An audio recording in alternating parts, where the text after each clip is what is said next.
요즘 우리는 정말 미래가 불확실한 그런 시대를 지나가고 있습니다. 요동치고 흔들리는 사회, 또 끝도 없이 타락하며 무너지는 종교, 그리고 국제 정세의 불안함, 그러면서 올해 경제 전망이 나오는데 너무나 어두운 경제 전망들을 내어놓고 있습니다. 그래서 이렇게 모든 것이 흔들리고 있는 이때 우리는 어떤 생존 전략과 어떤 믿음을 가지고 살아야 하는지, 오늘 우리가 열왕기상 17장에 나오는 엘리야의 이야기를 통해서 오늘 우리에게 말씀하시는 하나님의 교훈을 함께 찾아보려고 합니다. 이 열왕기상 17장 북이스라엘은 당시 격동의 시대였습니다. 그런데 그 시대를 특징 짓는 모습은 요즘 우리 시대와 아주 비슷합니다. 흔들리는 사회와 정치, 그리고 끝도 없이 타락하며 무너지는 종교, 그리고 기상이변으로 3년 반 동안 비 한 방울 내리지 않아서 모든 경제가 무너지는 그런 상황 속을 지나가는 가운데 당시 이스라엘 백성들이 고통 속에 처해 있었습니다. 그런데 그때 당시 그리스도인들은 무엇으로 살아야 하는가?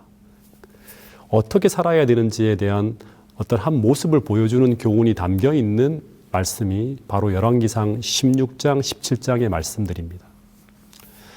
먼저 열왕기상 16장을 읽어보면 그 시대에 이 국가가 과연 다윗과 솔로몬이 통치하던 그 하나님 나라가 맞는가 싶을 정도로 반역의 반역이 막 줄지어 일어납니다.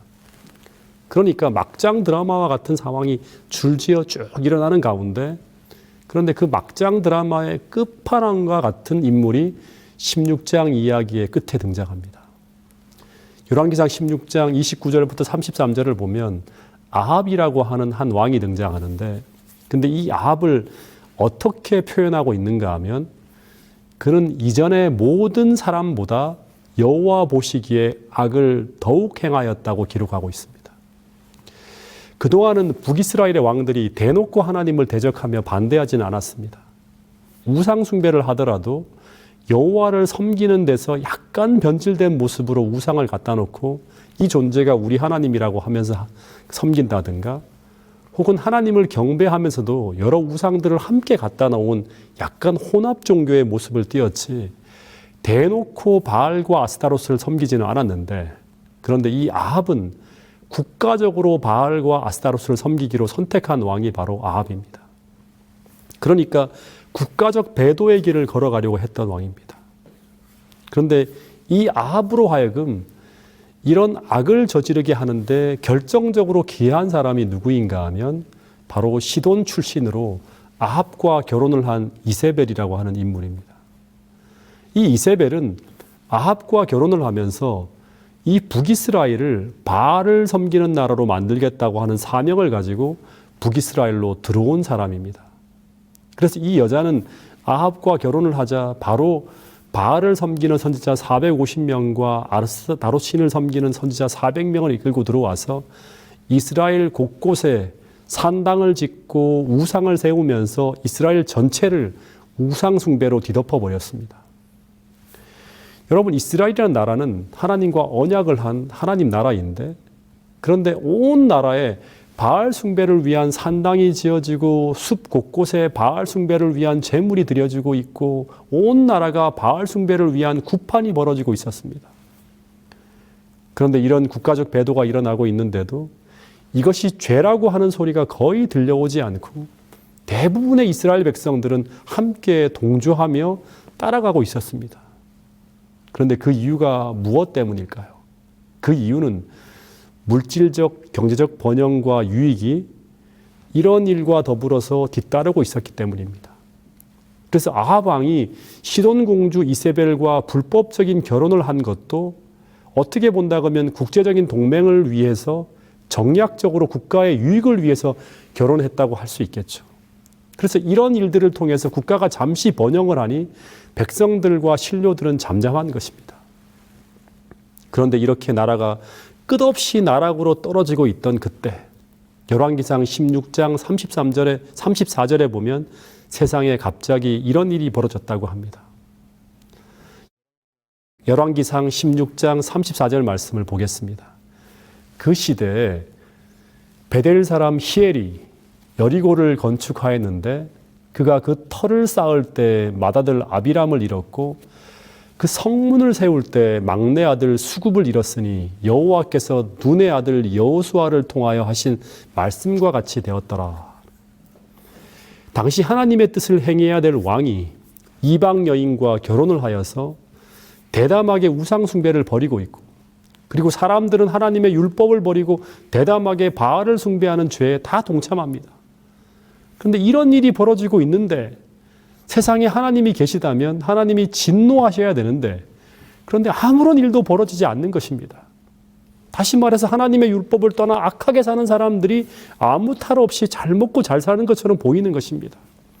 그런데 이때 이런 모습을 보며 한 사람이 일어나는데 그 사람이 히엘이라고 하는 사람입니다. 근데 이 히엘이라고 하는 사람이 어떤 일을 하는가 하면 이때 여리고성을 건축하는 일을 하기 시작합니다. 그런데 이 여리고성을 건축하는데 자식들이 하나 둘 죽어나가는 것입니다. 근데 왜 자식들이 죽어나갔을까요? 이때로부터 600년이나 700년 전쯤에 하나님은 여리고성을 무너뜨린 다음에 하나님은 이 성은 악에 대한 심판의 기념물이므로 절대 이 성을 재건하려 해서는 안 된다는 말씀을 하셨습니다. 그런데 그럼에도 불구하고 누군가가 이 성을 건축하려 한다면 이런 일이 벌어질 것이라고 말씀하셨습니다. 그 기초를 쌓을 때 맏아들을 잃을 것이고 그 문을 세울 때 막내 아들을 잃게 될 것이라고. 그런데 이 약한 시대에 베델 사람 히엘이 세상 돌아가는 것을 보니 이제 하나님의 시대는 다 끝난 것 같은 것입니다. 이제 하나님은 없는 것 같고 이 세상을 지배하는 신은 바알과 아스타롯인 것처럼 보이는 것입니다. 마치 오늘날 세상이 하나님은 없는 것 같고 모든 것이 인간의 힘과 물질의 힘으로 돌아가는 것 같은 그런 세상이 펼쳐지고 있는 것처럼 당시에도 그런 세상이 펼쳐지고 있는 것입니다. 그런데 그때 이 히엘이라는 사람이 용감하게 그동안 그 누구도 하지 못했던 그 여호수아서의 말씀에 정면으로 맞서며 이 여리고성을 건축하는 일을 시작하는 것입니다. 그런데 그 성경 말씀 그대로 그 터를 쌓을 때 맏아들이 죽고 그 성문을 세울 때 막내 아들이 또 죽는 것입니다. 그런데 이 일이 왜 벌어졌는지도 당시 말씀을 무시하는 사람들은 몰랐을지도 모르겠습니다. 그냥 우연한 사고로 그런 일이 벌어졌다고 생각했을지도 모르겠습니다. 그러나 이 사건을 보면서 디셉 사람 엘리야는 하나님을 위해 일어섰다고 합니다. 아, 사람들이 하나님을 무시하고 계명을 짓밟은 일이 벌어져도 하나님은 하나님의 약속의 말씀 그대로 그 말씀이 무서우리만큼 정확하게 약속대로 실현되고 있다고 하는 것을 그는 보게 됩니다. 그러면서 그는 하나님을 위해 일어섭니다. 그러자 하나님은 그에게 사명을 부여하셨는데 그런데 그 사명은 무엇인가 하면 그것은 바로 당대 최고의 권력자인 아합 왕에게로 달려가서 여호와께서 내 말이 없으면 수년 동안 비가 내리지 아니하리라고 하는 말씀을 전하라고 하는 것입니다. 근데 이 말씀이 아합에게 전해지자 처음에는 그 시골에서 이름도 들어보지 못한 촌사람인 엘리야의 말을 다들 무시하고 조롱하였다고 합니다. 그러나 몇 달이 지나가는데 진짜로 그 엘리야가 전한 말씀처럼 비가 오지 않는 것입니다. 그러면서 점차 시냇물이 말라가기 시작하고 더하여 식물들이 죽어가고 나중에는 동물들까지 쓰러지기 시작하는데 그런데도 비가 오지 않는 것입니다. 그러면서 사람들은 점차 이제 그 예언을 전한 사람을 주목하기 시작합니다. 더하여 그가 전한 그 기별에 온 세상이 주목하기 시작합니다. 그러나 그런 상황 속에서도 여전히 사람들은 이 비와 곡식을 주는 존재가 바알이라고 하는 믿음을 버리지 않았다고 합니다. 그래서 바알과 아스타롯을 섬기는 사제들이 이 저주를 풀기 위해서 그들이 할 수 있는 최고의 제물을 드리는 제사가 끊임없이 벌어지게 됩니다. 오늘날로 말하면 기우제 같은 것을 막 버리는 거죠. 그러나 그런 수고와 노력에도 불구하고 비는 단 한 방울도 내리지 않는 것입니다. 그러자 이제는 생각이 어디에까지 미치는가 하면 우리 같으면 이 정도면 회개하며 돌아올 것 같지만 그러나 그렇게 하지 않고 끝까지 이것이 하나님의 말씀으로부터 시작된 것임을 부인하며 이 비가 오지 않는 것은 그 엘리야가 바알을 비난한 그 저주로 말미암아 그 신들이 노여워해서 이런 일이 벌어지고 있다고 생각하면서 그래서 이제 엘리야의 생명을 제단에 바치면 이 저주가 풀릴 것이라고 하는 주장을 하게 됩니다. 그러면서 세상에 벌어지는 모든 재난의 원인이 하나님을 참으로 믿는 그 여호와의 충성된 남은 자손인 엘리야 때문이라고 하는 이런 기가 막힌 논리가 만들어집니다. 근데 여러분 마지막 때 우리도 이런 프레임 속에서 똑같은 핍박을 받게 될 것입니다. 그런데 여러분 왜 비가 오지 않는 것이죠? 단순히 엘리야의 말씀 때문이 아니죠. 근본적인 이유는 하나님을 섬기기로 언약한 이 언약 백성인 이스라엘이 하나님을 섬기기를 거부하며 하나님과의 언약을 깨고 바알을 따라갔기 때문입니다. 실제 신명기 28장 23절 24절을 보면 그들이 그렇게 행하게 될 때 이런 일이 벌어질 것이라고 하는 약속의 말씀이 벌써 수백 년 전 성경에 예언되어져 있었던 것입니다. 그래서 이 비가 오지 않는 이유는 이 말씀을 통해서 보면 그들이 하나님의 언약을 떠나가고 있었기 때문입니다. 그러면 비가 다시 오게 하려면 어떻게 해야 될까요? 이스라엘 백성들이 다시금 하나님께로 돌아가면 됩니다. 그들의 죄를 버리고 하나님께로 돌아가면 비가 오게 되어 있습니다. 3년 반을 끌 필요가 없는 것입니다. 하나님은 절대 3년 반 동안 그들을 고생시키겠다 하지 않았습니다. 실제로 열왕기상 18장에 보면 이스라엘 백성들이 하나님 앞에 회개하며 여호와 그는 하나님이라고 하는 것을 인정하자마자 바로 비가 내렸습니다. 여러분, 모든 시험 문제엔 답이 있는 것처럼 우리 인생의 모든 문제에도 답이 있습니다. 그래서 오늘 우리는 하나님께서 말씀을 통해서 우리에게 주시는 그 모든 약속마다 그 약속의 성취를 가능하게 하는 그 정답을 찾아서 우리 삶의 답안지에 그 답을 적어 넣어야 합니다. 그러면 이스라엘에게 축복의 비가 내린 것처럼 우리의 마른 인생에도 하나님의 축복의 장대비가 쏟아져 내린다는 것을 우리 모두가 꼭 믿게 되기를 간절히 바랍니다. 제가 초등학교 2학년 때 제 옆작 중에 공부를 매우 잘하지 못하는 불우한 친구가 있었습니다. 시력이 매우 나빠서 초등학교 2학년인데도 불구하고 글을 잘 읽지 못합니다. 더하여 시력이 나쁘니까 글씨를 쓸 때도 이렇게 그려서 쓰는데 아주 눈을 책상에 바짝 대고 쓰는 아주 가엾은 친구였습니다. 그런데 당시 담임 선생님이 도학력 평가 시험을 치는데 반평균이 얼마 이하로 내려가면 그날은 나하고 너희들하고 다 같이 죽는 날이고, 그리고 특별히 성적이 얼마 이하로 내려가는 그런 친구들은 가만히 두지 않겠다는 아주 호통을 치는 그런 일이 있었습니다. 그래서 그 선생님의 말을 들으면서 모두들 떨었습니다. 왜냐하면 그 선생님이 얼마나 무서운 선생님인지 우리 반 아이들은 다 알기 때문입니다. 그래서 모든 아이들이 다 벌벌 떨면서 시험 대책을 서로 세웠는데 그것은 서로의 짝꿍들에게 답을 보여주면서 시험을 치는 것이었습니다. 그래야지만 반평균이 올라가서 단체 기합을 면할 수 있었습니다.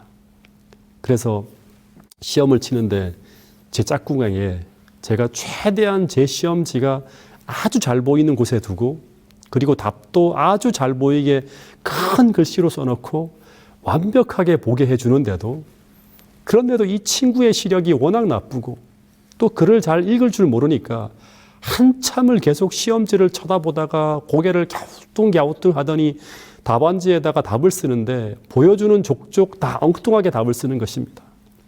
그래서 완전히 제 속이 터지는 것입니다.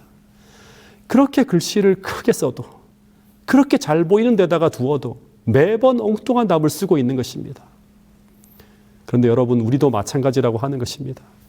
하나님은 매일 매순간 지금 우리가 어떠한 답을 써야 하는지, 지금 우리의 현실 속에서 우리가 하나님의 도움과 축복을 얻기 위해서 우리가 어떤 선택을 해야 되고 오늘 우리가 어떻게 살아야 할지를 우리 모두에게 다 보여주시고 계신다고 하는 것입니다.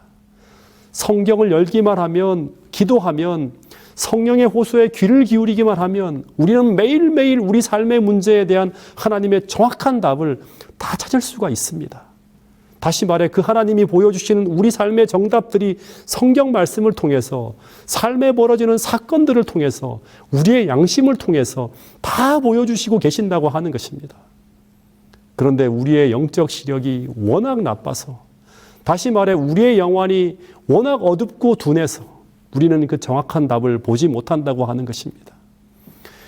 그래서 우리는 늘 하나님이 주시는 답이 아닌 전혀 엉뚱한 답을 들고 살아가다가 늘 혼란과 낭패를 경험하고 있다는 것입니다. 그런데 이 가뭄이 극심해지면 이 악한 사람들만 힘든 것이 아니라 하나님의 사람도 살기 힘든 그런 상황에 직면하게 됩니다. 그런데 이 시냇물이 마르고 양식이 떨어져 갈 때 이 엘리야는 이 공공한 시대에 어떻게 살아남았을까요? 여기서부터는 정말 잘 봐야 할 부분입니다.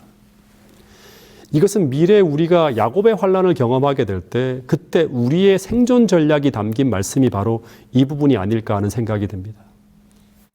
2절을 보면, 열왕기상 17장 2절을 보면 기근이 찾아오기 시작할 때 하나님의 말씀이 엘리야에게 임합니다. 같이 읽어보겠습니다. 여호와의 말씀이 엘리야에게 임하여 이르시되 너는 여기서 떠나 동쪽으로 가서 요단 앞 그리 시냇가에 숨고 그 시냇물을 마시라. 내가 까마귀들에게 명령하여 거기서 너를 먹이게 하리라. 근데 이 엘리야가 이 말씀을 듣고 5절에 보면 그가 여호와의 말씀과 같이 하여 곧 가서 요단 앞 그리시네가에 머물매 까마귀들이 아침에도 떡과 고기를 저녁에도 떡과 고기를 가져왔고 그가 시냇물을 마셨으나라는 말씀이 나옵니다. 여러분, 엘리야는 하나님의 선지자이기 때문에 그냥 아무 곳에 머물러 있어도 하나님은 그냥 그에게 떡과 고기를 주셨을까요?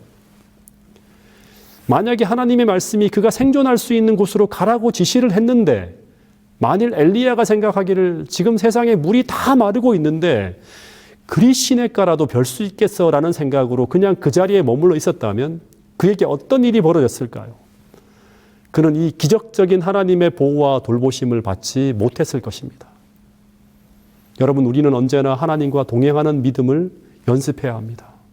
근데 이 동행이라고 하는 것이 낭만적이고 이상적인 신앙생활을 위한 선택이 아니라 이것은 마지막 시대의 생존을 위해 필수적인 일이라는 사실을 우리는 기억해야 됩니다. 여러분, 우리는 하나님과 믿음으로 완전히 하나가 되어 있어야 합니다. 성경을 보면 엘리야가 큰 어려움을 겪은 이 3년 반은 한 때, 두 때, 반 때 1260일이죠. 그런데 이 기간은 다니엘과 계시록을 보면 대환란기를 표상하는 기간입니다. 그런데 이 기간 동안 하나님은 그 당시 엘리야를 살리기 위해서 이스라엘 땅 곳곳에 그 환란의 때를 대비하여 그가 생존할 수 있는 도피성을 곳곳에 세워 놓으셨습니다. 마찬가지로 하나님은 오늘 우리 시대를 위한 피난처도 곳곳에 세워 두실 수 있을 것이라고 하는 것을 우리는 생각할 수 있습니다. 그것이 실제적인 장소일 수도 있고 영적인 장소일 수도 있습니다. 그러나 분명한 것은 위기가 닥칠 때마다 우리는 그 하나님께서 세워두신 그 도피성을 찾아야 되고 그리고 그리로 순종하여 들어가야 한다는 사실입니다. 다시 말해 하나님이 정해주신 곳, 하나님이 알려주신 곳을 찾아야 되고 그리고 그곳으로 순종하여 들어가야만 우리는 하나님의 도움을 받으며 그 상황을 견디며 극복할 수 있는 것입니다. 그러나 하나님의 뜻이 보여지고 하나님의 말씀이 제시되고 있는데도 불구하고 우리가 즉시 순종하지 않고 그냥 그 자리에 머물러 있다가는 우리는 잘못하면 하나님과 분리되어질 수 있는 것입니다. 여러분, 하나님은 지금 이 시간에도 계속 우리에게 우리가 보호함을 받을 수 있는 안전한 자리, 도움을 받을 수 있는 자리로 계속 우리에게 말씀을 통하여 부르시고 있다는 사실을 꼭 깨닫게 되기를 간절히 바라겠습니다. 그리고 그때마다 우리는 늘 그 하나님의 음성을 들으며 하나님의 뜻 가운데 순종하며 나아가야 합니다. 그곳에서 우리는 하나님이 제공하시는 그 도움의 축복들을 취할 수 있는 것입니다. 그런데 7절을 보면 이 그리시네가에서 머물며 지내는데 얼마 지나지 아니하여 또다시 엘리야에게 위기가 찾아옵니다. 그 위기는 땅에 비가 내리지 아니하므로 그 그리시네가까지 다 말라버리는 것입니다. 더하여서 세상에 물이 다 마르니까 그에게 떡과 고기를 공급하던 이 까마귀들까지 다 죽는 것입니다. 다시 말해서 온 세상이 사람이 살 수 없는 사막으로 다 변해가는 것입니다. 그리고 온 천하는 다 이 엘리야를 이 재난의 원인자로 지목하면서 그를 죽이기 위해서 온 세상이 그를 찾고 있는 엘리야에게 적대적인 상황으로 다 변해버린 것입니다. 그래서 모든 도움이 다 사라지고 모든 형편이 다 적대적으로 변해버린 그런 상황에서 이제 엘리야는 오갈 데 없이 이 재앙 속에서 죽게 되는 것처럼 보였을 것입니다. 그런데 그때 또다시 8절을 보면 여호와의 생명의 말씀이 엘리야에게 임합니다. 그리고 그에게 또다시 이 재난을 피하여 생존할 수 있는 길이 제시되는데 그것이 바로 9절입니다. 너는 일어나서 시돈에 속한 사르밧으로 가서 거기 머물라. 내가 그곳 과부에게 명령하여 내게 음식을 주게 하였느니라. 여기서 우리는 또 한 가지를 보게 되었는데 그것은 바로 하나님께서 까마귀를 통해서 혹은 사람을 통해서 우리를 도우실 수도 있는 분이라고 하는 것입니다. 즉 하나님은 우리의 상상을 뛰어넘는 수만 가지 방법을 통해 우리를 도울 수 있다고 하는 것입니다. 그런데 문제는 오늘 우리가 이런 하늘의 도움을 받을 수 있으려면 우리에게 필요한 것이 있다는 것입니다. 그것은 첫 번째, 오늘 우리에게도 이 여호와의 말씀이 엘리야에게 임한 것처럼 임해야 한다는 것입니다. 즉, 이 말은 오늘 나에게도 엘리야처럼 하나님께서 말씀하실 때 그 하나님의 음성을 들을 수 있는 영적 수신기가 있어야 한다는 사실입니다. 더하여서 그 수신기가 정상적으로 작동되고 있어야 한다고 하는 것입니다. 이 말은 오늘 우리가 매일 하나님 앞에서 말씀을 펼쳐서 읽으며 더하여 기도하며 하나님과 교통하고 있어야 한다는 사실입니다. 즉, 하나님과 오늘 우리가 실제적으로 교통하고 있어야 한다는 사실입니다. 근데 더 중요한 것은 우리는 우리에게 말씀하시는 이 하나님의 말씀이 들려올 때 그때 우리는 엘리야처럼 즉시 순종할 수 있는 믿음이 있어야 합니다. 근데 이 하나님 말씀 앞에 순종하는 이 믿음의 순종이 오늘 우리에게 훈련되어져 있지 않다면 우리는 우리에게 들려주시는 그 하나님의 말씀이 아무런 의미가 없게 될 수도 있습니다. 여러분, 만약 이 믿음의 순종이 불가능하다면 어떻게 엘리야가 생명의 장소인 그리시네가로 갈 수 있겠습니까? 이 순종할 수 있는 이 믿음이 없다면 어떻게 그가 시돈 땅으로 갈 수 있겠습니까?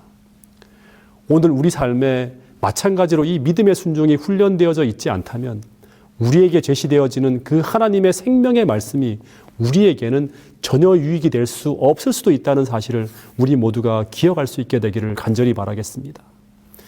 그래서 이 세 가지 영적 수신기와 두 번째, 그 영적 수신기가 정상적으로 작동되어지는 것, 그 세 번째, 순종하는 믿음, 이 세 가지는 마지막 때 우리의 생존에 필수적인 것임을 우리 모두가 꼭 기억할 수 있게 되기를 간절히 바라겠습니다. 근데 이 하나님의 말씀이 엘리야에게 들려왔을 때 이 엘리야도 고민이 되었을 것입니다. 하나님께서 음식을 주시려면 계속 까마귀에게 명하여 이곳에서 주시면 되는데 왜 또 시돈으로 가라고 하시는 것일까? 더하여서 시돈 땅의 그 사렙다 과부에게로 가라고 하는데 엘리야는 이런 생각을 했을 수도 있습니다. 이스라엘에 숨겨놓은 믿음의 사람들도 있을 텐데 왜 시돈으로 가라고 하는 것일까? 더 큰 의문은 이 시돈 땅은 누구의 고향입니까? 지금 이 배도를 주도하고 있는 그 바알신을 숭배하는 이세벨의 고향입니다. 더하여 그것도 부자가 아닌 그 당시에 가장 가난한 과부에게로 가서 얻어먹고 살라고 하니 더 기가 막힌 것입니다. 그래서 이 모든 것이 그의 상식으로는 이해할 수 없는 의문투성이의 명령이었지만 그러나 엘리야는 순종합니다. 여러분, 그런데 왜 하나님은 이런 상식에 반대되는 방향으로 그를 이끌고 있는 것일까요? 그 이유는 첫 번째, 계속 엘리야를 믿음으로 훈련시키기 위해서입니다. 그런데 무엇을 대비해서 훈련을 시키는가? 그것은 바로 미래 800대 1로 싸워야 하는 그 갈멜산 대결을 위해서 그를 그런 믿음으로 훈련시키고 계신 것입니다. 즉, 계속 상식적이지 않은 명령이지만 순종하는 가운데 하나님의 도움을 끊임없이 경험하게 하시면서 그에게는 절대적인 믿음이 만들어지게 되는 것입니다. 그런데 이런 훈련된 믿음을 가지고 그는 그 위기일 때 그는 홀로 하나님을 위해 싸울 수가 있게 됩니다. 이것이 엘리야를 사렙다 과부에게 보낸 첫 번째 목적이고 두 번째는 그 사렙다 과부를 구원하시기 위해서입니다. 이 두 가지의 목적을 가지고 엘리야를 그곳에 보내시는 것입니다. 어쨌든 엘리야는 이 말씀에 따라 순종하게 되고 그는 그 믿음으로 말미암아 생존하게 됩니다. 즉 믿음으로 말미암아 살게 됩니다. 여러분, 세상 모든 사람들이 이 세상의 배도와 타락으로 말미암아 세상에 재앙이 임할 때 그때 하나님의 사람들은 오직 하나님의 말씀에 순종하는 그 믿음으로 말미암아 살아가게 되는 것입니다. 즉 어린 양이 어디로 인도하든지 따라가는 그 믿음으로 우리는 생존하게 될 것입니다. 여러분, 오늘 우리가 이 믿음으로 굳게 서 있다면 우리가 아무리 극한 위험 속으로 우리가 들어간다 하더라도 그 엘리야에게 위기의 순간순간마다 하나님께서 친히 길을 여신 것처럼 하나님은 분명히 당신의 언약 백성을 위해 생명길을 열어주실 것입니다. 여러분, 세상의 모든 안전한 토대가 다 무너진다 하더라도 하나님은 오늘 우리에게 염려하지 말라고 말씀하고 있습니다. 너희가 염려할 것은 오직 하나. 오늘 우리가 엘리야처럼 하늘과 교통하는 영적 수신기가 제대로 작동하고 있는지, 더하여 하나님께서 말씀을 주실 때마다 그 하나님의 음성을 들을 때 우리는 순종할 수 있는 믿음이 있는지, 즉 어린 양이 어디로 우리를 인도하든지 따라갈 수 있는 그 믿음이 있는지 확인하라고 말씀하고 있습니다. 왜냐하면 우리는 마지막 순간까지 그 믿음으로 살아갈 것이기 때문입니다. 그래서 오늘 우리가 이 환난기의 생존 법칙을 믿음으로 경험하며 배울 수만 있다면 이 승리의 경험을 가지고 우리도 엘리야처럼 그 두려운 갈멜산에서 벌어지는 전쟁처럼 인류의 최후의 전쟁인 그 아마겟돈 전쟁에서 우리도 엘리야처럼 승리할 수 있는 믿음의 용사가 될 수 있는 것입니다. 여러분, 이 시간 그런 믿음을 우리에게 부어달라고 기도하는 여러분과 저가 될 수 있기를 간절히 바라면서 오늘 말씀을 줄이도록 하겠습니다.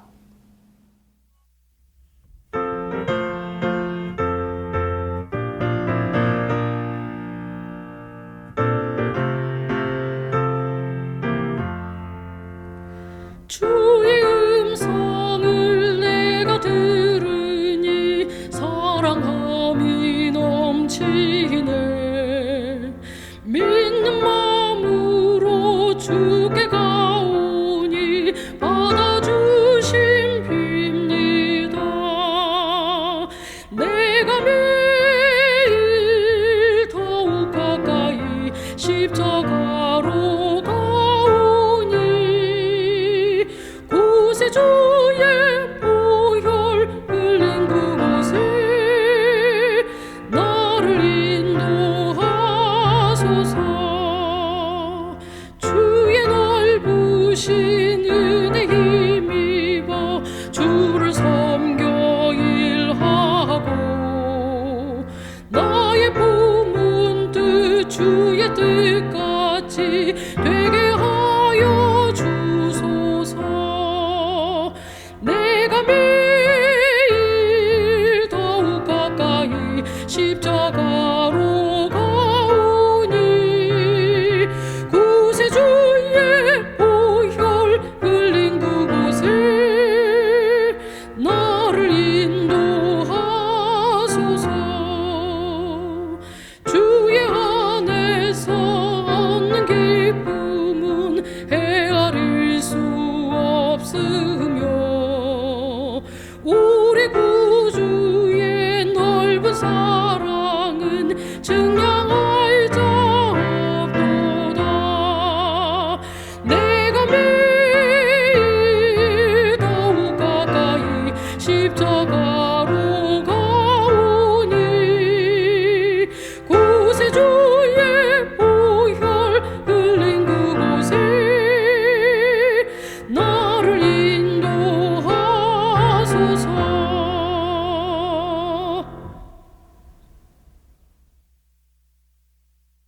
하늘에 계신 우리 아버지 하나님, 오늘 이 저녁 저희들에게 열왕기상 17장 말씀을 통해서 교훈해 주셔서 감사합니다. 주님, 이 마지막 시대를 살아가는 우리가 엘리야처럼 하나님의 말씀에 순종하며 주님 날마다 성장할 수 있도록 도와주시옵고, 우리에게 생명의 길을 보여주실 때마다 그때마다 그 주님께서 인도하시는 그 길을 따라갈 수 있는 믿음이 우리의 마음속에 생겨날 수 있도록 주님 도와주시옵소서.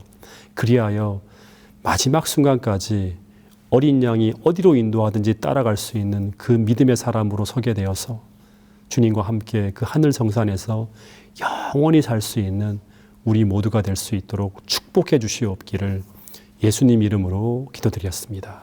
아멘.